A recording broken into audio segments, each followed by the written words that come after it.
రవిబాబు గారిది 'రేజర్' అని చెప్పేసి ఒక కొత్త మూవీ అయితే వచ్చింది. ఈ మూవీ గురించి ఒక్క మాటలో చెప్పాలంటే ఇది ఒక పరమ చెత్త సినిమా.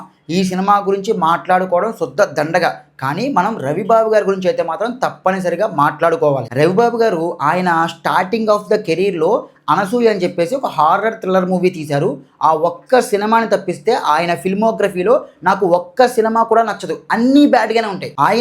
నేను చాలా టెక్నికల్‌గా బ్రిలియంట్ డైరెక్టర్‌ని, నేను చాలా జీనియస్‌ని అన్నట్టు ఒక భ్రమల్లో బ్రతుకుతూ ఉంటాడు ఆయన. ఆయన సినిమాల్లో సెట్లకి లైట్ గ్రేయిష్, బ్లూయిష్, గ్రీనిష్ రంగులతో సెట్లు వేసేసి, అవే రంగులతో ఆర్టిస్టులకి డ్రెస్సులు కూడా వేసేసి, అదే టెక్నికల్ బ్రిలియన్స్ అనుకుంటాడు ఆయన. టెక్నికల్‌గా సాలిడ్ ఫిల్మ్ మేకింగ్ అంటే సార్ లైట్ దగ్గర నుంచి మీరు పెట్టే frames, camera movement, colour grading, sound ఇలా ప్రతి దాంట్లోనూ కూడా మీ ప్రత్యేకత ఒక డైరెక్టర్‌గా కనిపించాలి.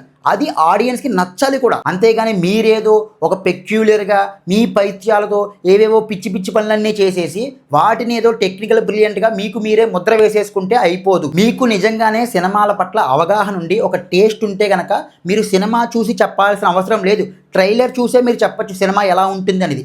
ఈ సినిమా ట్రైలర్ చూసి నేను ముందే అనుకున్నాను ఇది డిజాస్ట్రస్ సినిమా అని. అయినా సరే ఈ సినిమా చూసేంత ధైర్యం నేను ఎందుకు చేశానంటే లాస్ట్ ఒక 10-15 డేస్గా రవిబాబు గారు ప్రమోషన్స్ పేరు చెప్పి ఇంటర్వ్యూలలో ఎలాంటి బిల్డప్ ఇచ్చారంటే తెలుగు ఫిల్మ్ ఇండస్ట్రీలో నాకు తప్ప ఇంకెవ్వడికి కూడా ఫిల్మ్ మేకింగ్ అంటే ఏంటో చేత కాదు, నేను తీసినవే గొప్ప సినిమాలు. ఈ తెలుగు ఫిల్మ్ ఇండస్ట్రీ కమర్షియల్ డైరెక్టర్లు ఉంటారండి, వాళ్ళు లాజిక్ని ఫాలో అవ్వరు, హీరో మోటివేషన్ చేస్తారు, హీరోలకు ఎలివేషన్స్ ఇస్తారు, హీరో వర్షిప్లు చేస్తారు, కథలు ఉండవు, స్క్రీన్ ప్లే అంటే ఏంటో తెలీదు, ఒక కలర్ గ్రేడింగ్ అంటే ఏంటో తెలీదు, టెక్నికల్ బ్రిలియన్స్ అంటే ఏంటో తెలీదు. నేను చూశానండి గొప్ప సినిమాలు అన్నట్టు బిల్డప్ ఇచ్చారు. మీరు చెప్పచ్చు, ఎందుకంటే ఖచ్చితంగా తెలుగు ఫిల్మ్ ఇండస్ట్రీలో హీరో వర్షిప్ బాగా ఎక్కువ ఉంటుంది, లాజిక్స్ ఫాలో అవ్వరు, కథలు రాసుకోరు, వాటన్నిటిని తప్పు పట్టచ్చు, దాంట్లో తప్పేమీ లేదు. కానీ మీరేం చేశారు? మీరు ఏదైతే తప్పు అని చెప్పి ఇంటర్వ్యూల్లో చెప్పుకుంటూ వచ్చారో అదే మీ సినిమాలో పెట్టారు కదా. రవిబాబు గారు ఒక ఇంటర్వ్యూలో ఏం చెప్పారంటే తెలుగు ఫిల్మ్ ఇండస్ట్రీలో అసలు లాజిక్స్ ఏమీ ఫాలో అవ్వరని చెప్పారు. ఈ సినిమాలో లాజిక్స్ ఎంత బ్యాడ్గా ఉంటాయో తెలుసండి. లాజిక్స్ బ్యాడ్గా ఉండే సినిమాలు ఒక 10 సినిమాలు టాప్ తీస్తే ఇందులో నెంబర్ 1 పెట్టచ్చు ఈ సినిమా. నడి రోడ్డు మీద రవిబాబు గారు ఫుల్ ట్రాఫిక్ జామ్లో ఒక వ్యక్తిని తలక నరికేస్తారండి. అది లాజిక్కా? ఎంతమందిని నరుక్కుంటూ వెళ్ళిపోతారో లెక్కాపత్రం ఉండదండి. అంతమంది నరికేస్తే ఇంకా వ్యవస్థలు ఏం చేస్తున్నాయి, పోలీసులు ఏం చేస్తున్నారు, ఇంకా ఎంక్వైరీలు కానీ ఏమీ ఉండవా? లాజిక్ ఎక్కడ పోయిందండి? లాజిక్ల గురించి అంతలాగా స్టేట్మెంట్లు ఇచ్చే మీరు మీ సినిమాల్లో ఇంత దారుణమైన లాజిక్లు పెడతారండి. మళ్ళీ ఆయన ఇంకా ఏం చెప్తారంటే, బ్రదర్ నాకు తెలుగు సినిమాల్లో అసలు ఫైట్లు నచ్చవు, రోప్స్ కట్టేసి హీరోలు గుద్దితే గాల్లోకి ఎగిరిపోతున్నట్టు పెడతారు, అది ఏం లాజిక్, అసలు బుద్ధుందా, ఇలాంటి గొప్ప గొప్ప పదాలన్నీ మాట్లాడే రవిబాబు గారు ఇదే సినిమాలో రోప్స్ యూజ్ చేశారు. లిటరల్గా ఇంటర్వెల్లో షాక్ కొడితే ఒక ఆయన 5 అడుగులు ఎగిరి పడతాడు. అది రోప్స్ లేకుండా సాధ్యమవుతుందండి. అది ఒక్కటే కాదు, మిగిలిన ఫైట్స్లో కూడా చాలా చోట్ల రోప్స్ని యూజ్ చేశారు. మనం చెప్పేది మనం ఫాలో అవ్వాలి సార్. మనం ఫాలో అవ్వకుండా ఎదుటి వాళ్ళకి నీతులు చెప్పకూడదు. పోనీ టెక్నికాలిటీసు లేకపోతే బ్రిలియన్స్ వీటన్నిటిని కూడా పక్కన పెట్టేద్దామండి. కనీసం కథ విషయానికి వచ్చినా సరే ఎంత రొటీన్ కథ అండి. పోనీ ఆ కథ తీసేద్దాం.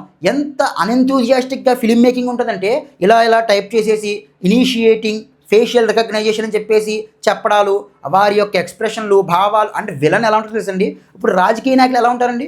రాజకీయ నాయకులు వైట్ అండ్ వైట్ వేసుకుని మంచి బట్టలు వేసుకుని నోట్లో వేలు పెట్టినా సరే కొరకలేదేమో, ఎంత అమాయకుడు పాపం ఎలా రాజకీయ నాయకుడు అయిపోయారు అన్నట్టు ఈ రాజకీయ నాయకులు అందరూ ఉంటారు. వాళ్ళు అలాగే ఉంటారు. ఏ చెడ్డవాడైనా సరే నేను చెడ్డవాడని చెప్పేసి వాడి ముఖంలో చూపించుకోడు. ఈ రవిబాబు ఇంకా ఆయన బ్రెయిన్ ఎక్కడో ఆగిపోయినట్టుంది. విలన్లు ఇలా ఘాట్లు పెట్టి, ఇంత పెద్ద మైసాలు పెట్టి, మొత్తం గుండుతో పెట్టి చాలా భయంకరంగా ఎవడైనా సరే ముఖ్యమంత్రి అయ్యేవాడు అలా కనిపిస్తాడండి. అంటే ఆయన బ్రెయిన్ ఎక్కడ ఆగిపోయింది మీరు అర్థం చేసుకోండి. మిగిలిన ఆర్టిస్టుల గురించి పక్కన పెట్టండి, వాళ్ళకి యాక్టింగ్ రాదు, పోనీ బ్యాడ్ డైరెక్షన్ వల్ల ఏదో అయ్యింది అనుకుందాం. తన గురించి ఎంతో గొప్పగా ఫీల్ అయిపోయే రవిబాబు గారి యొక్క యాక్టింగ్ కూడా చాలా చాలా చాలా బ్యాడ్గా ఉందండి.